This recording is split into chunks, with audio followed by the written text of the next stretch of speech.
पुढची बातमी तर प्रचाराच्या अंतिम टप्प्यात अजितदादांची बारामतीकरांना ही भावनिक साथ पाहायला मिळते। मतदान करताना भावनिक होऊ नका, अजित पवार यांनी बारामतीकरांना ही साथ घातली आहे। बारामतीकरांनो, लोकसभेप्रमाणे विधानसभेला गंमत केली तर तुमचीच गंमत होईल।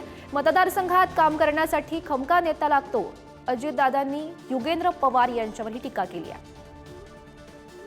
साथ दिली आजपर्यंत तुम्ही घड्याळालाच बटन दाबत आलेलं आहे। थोडस लोकसभेला काहीतरी गंमत केली कारण नाही, आता मात्र विधानसभेला गंमत करू नका, नाहीतर तुमची जम्मतच मी खोटं सांगत तुमच्या लक्षात येत काही भावनिक करायचा प्रयत्न केला तर त्याची इतकी मोठी किंमत बारामतीकरांना मोजावी लागेल।